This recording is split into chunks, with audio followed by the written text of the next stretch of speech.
Indonesia itu sangat bertumbuh kepada NU, sementara NU itu kondisinya sangat lemah waktu itu ya. Bahkan menurut data dari United States for Pacific Command dari USPACOM, saya waktu itu terlibat di dalam riset penelitian dengan Departemen Pertahanan Amerika Serikat dengan Fakultas Kedokteran UI ya. Indeks ideologi NU itu hanya paling tinggi itu 4 Pak. Indeks ideologinya. Jadi sudah keluarganya itu keluarga terpecah belah ya. Indeks ideologi kader pengusung NKRI harga mati itu indeks ideologinya itu 4 itu siapa? Itu paling tinggi di NU itu Banser Pak. Banser itu luar biasa. Banser itu insya Allah nanti kalau di akhirat itu masuk surga duluan ya. Kenapa? Karena mereka tidak pernah bertanya, begitu diperintah langsung jalan ya. Nanti di surga yang paling masuk surga belakangan tuh PMI gitu ya. Kenapa? Karena senengannya bertanya, nggak pernah melakukan apa yang dikerjakan itu diperintahkan ya. Terlalu kritis gitu ya. Nah ini bedanya. Jadi indeks ideologi Banser itu 4 ya. Indeks IPNU berapa? Indeks IPNU hanya 2,1 dan indeks PMI berapa? Hanya 2,2 Pak, bayangkan waktu itu. Jadi PMI indeks ideologinya tahun 2010 berdasarkan penelitian United States for Pacific Command. Nah, jadi penopang NKRI harga mati di sebelah kanan itu kalah jauh dengan pengusung ideologi khilafah Islamiyah itu. Pengusung ideologi khilafah Islamiyah itu indeks ideologinya itu 9 Pak. 9 melawan 4 itu nggak apple to apple ya. Dan yang 4 itu Banser bukan PMI. Akhirnya apa? Yang lawan HTI itu akhirnya Banser Pak. Banser tukang keprok disuruh ngelawan orang kampus. Kenapa? Karena PMI-nya waktu itu umpetan yang ngerong gitu ya, sembunyi PMI-nya itu, nggak ada PMI. Ya kita saksikan nggak ada PMI itu waktu itu. Jadi PMI IPNU hanya 2,1, PMI hanya 2,2. Kalau ada sebuah organisasi yang indeks ideologinya hanya 2,1 dan 2,2, orang ini bisa jadi apa saja Pak. Sampai bisa tahu, petinggi HTI di Banten, di 4 kabupaten di Banten itu mantan alumni PMI semua ya. Kemarin saya baru saja PKPNU di IKPMI Sulawesi Selatan. Sekretaris jenderalnya Jamaah Tabligh itu yang kerjaannya tukang huruj itu loh. Huruj itu keluar dari rumah ya. Jadi kalau mereka itu huruj 40 hari itu masuk surga kata mereka gitu ya.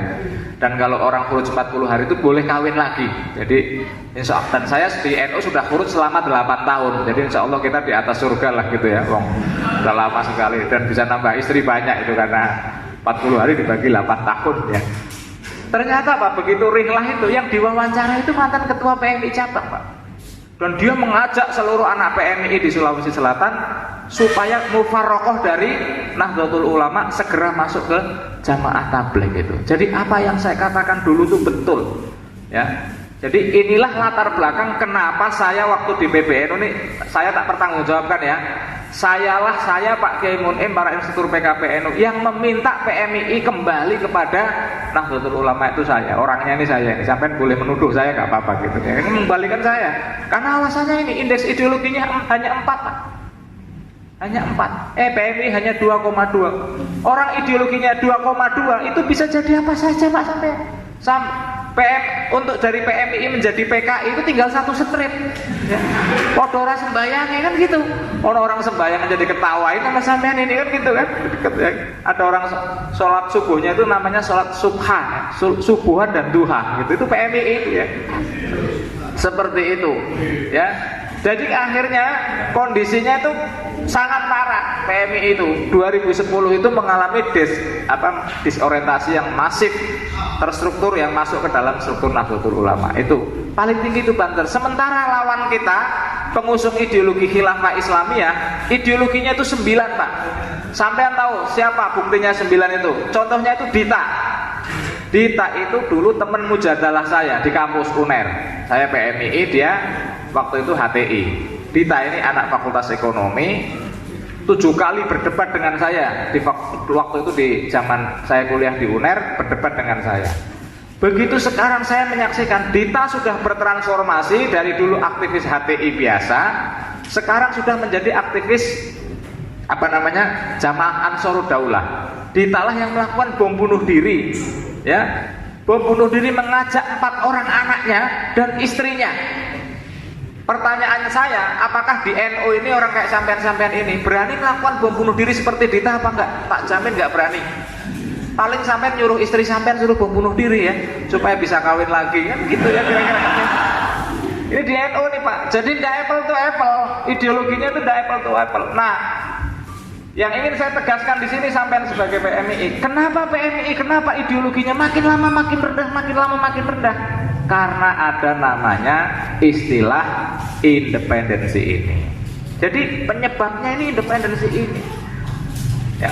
Independensi ini saya perlu ceritakan ke sampean-sampean semua sebagai kader-kader PMII ini. Independensi ini secara epistemologi, ya, saya sudah mempertanggungjawabkan ini. Waktu itu saya diundang di pertemuan IKPMI Indonesia di Yogyakarta ya. Saya diminta, saya di satu forum dengan Pak Ahmad Bagja ya. Pak Bagja itu pendirinya PMII dengan Agus Herlambang ini PMII. Saya senior PMII pengusung ideologi independensi hadir semua Pak di situ.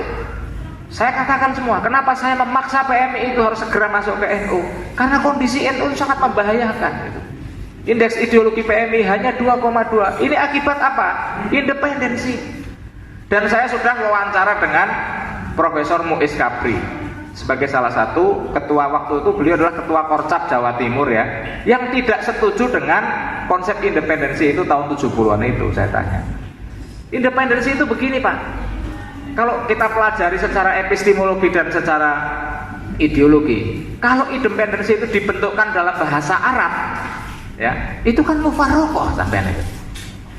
Nah kalau sampai mufarokoh kepada Mbah Hasim ya, PMII mufarokoh terhadap NU yang dibikin oleh Mbah Hasim, sampean itu nanti di akhirat tuh mau minta tolong sama siapa sampean ini? Tak kasih tahu aja sekarang sampean taubatan nasuha kembali kepada NU sesungguhnya gitu. Kalau lu di akhirat itu orang berlomba-lomba ingin menjadi barisannya Mbah Hasim Pak, apa mungkin orang kayak kita ini masuk surga? Gak ada Pak. Dari tampaknya aja nggak kelihatan masuk surga kok sampai ini. Lo bener ini. Emang masuk surga ini gampang apa? Kita bisa ketemu dengan Gusti Allah gampang? Emang siapa kita? Nggak bisa kita begitu. Ya. Kita cari syafaatnya Kanjeng Nabi dengan cara apa? Kita cari syafaatnya wakil-wakilnya Kanjeng Nabi, wabil khusus Hadratus Hasyim Asy'ari. Orang hari ini lagi mencari bagaimana nanti kita ini bisa tersambung di akhirat dengan Hadratus Hasyim Asy'ari. Semua Pak. Bahkan di dunia, saya punya namanya teman sahabat dekat namanya Dr. Abdullah dari Yordan, dari Yordania University. Sahabat saya Dr. Abdullah, kalau ketemu saya itu Pak Adnan, sampai itu beruntung sekali jadi orang Indonesia. Kenapa? Prof, saya bilang gitu. Karena sampai itu punya NU katanya. Ya. Sehingga kami negara-negara di dunia ini kepingin di negaranya itu ada namanya Nahdlatul Ulama Pak di negaranya itu. Ya alhamdulillah tahun 2012 kami sudah mendirikan NU di Afghanistan ya. Saya 7 kali ke Afghanistan ini ya. 7 kali, alhamdulillah sudah ada 23 wilayah dan 2000 ulama Taliban resmi bergabung dengan Nahdlatul Ulama ini. Jadi NU di sana sudah berkibar sekarang di Afghanistan ini. Nanti sampean anak-anak PMI akan kita kirim ke sana ya. Kenapa sampean kita kirim ke sana? Berbagi resiko kematian sampean ini ya.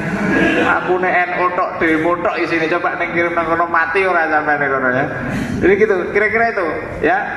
Dunia ini sekarang sedang membutuhkan NU. Tapi NU-nya secara korporasi dari sisi ini NU belum kuat. Indeks ideologinya belum sampai kepada level 7 atau 9 seperti HTI itu, Pak. Nah, ini dampak independensi. Nah, ini berbeda dengan kelompok sebelah ini yang khilafah Islamiyah. Jadi karena kita ini independensi apa? Akhirnya anak PMI ini menjauh dari struktur NU. Begitu anak PMI menjauh dari struktur NU itu dimasuki orang lain tadi, HTI, MPI, PKS ya. Itu seperti itu. Ya, kalau HMI itu hampir rata ya. Pengurus ketua PJNU rata-rata HMI kalau saya lihat di luar Jawa itu ya. Saya PMI-nya nggak ada. Nah, PMII melakukan independensi, sementara kelompok sebelah justru melakukan interdependensi. Jadi kelompok sebelah itu orang kayak HTI, semakin dia menjadi kelas menengah, dia semakin istilahnya kalau di dalam bahasa ilmu fisika ini, mereka ini adalah gayanya itu sentripetal, ya. Kita ini gayanya sentrifugal. semakin ke atas menjadi kelas menengah semakin meninggalkan induk organisasi. Kalau mereka semakin menjadi kelas menengah semakin taat kepada organisasi. HTI itu jangan main-main, itu rata-rata dokter alumni luar negeri semua ya. Bahkan saya kemarin baru menyaksikan ada seorang direktur Pertamina ya, menyerahkan harta bersihnya 25 miliar kepada HTI untuk perjuangan khilafah Islamiyah di Indonesia. Sementara anak PMI yang alumni PMI itu makin lama makin menjauh diri dari Nahdlatul Ulama. Ini kan aneh Pak. Makanya di Muktamar Jombang itu kita paksa PMI masuk dulu ke NU. Terserah kamu gak setuju gak apa-apa, saya bilang gitu. Yang penting masuk dulu, masuk kita kandang. Sehingga nanti kalau saya mati, saya ditanya sama Mbah Hasim, kamu itu anak PMI itu gimana kok masih berkeliaran di luar itu? Saya sudah kami masukkan Mbah, bahwa anak PMI nggak mau ya urusan sampean kan gitu. Ya, nanti yang bertanggung jawab di akhir. Yang penting saya sudah nggak berdosa secara kolektif, itu saya sudah secara jamiah saya sudah nggak berdosa karena memaksakan PMI segera masuk ke NU. Karena memang sebetulnya PMI itu ininya NU, bahan omnya NU kan gitu.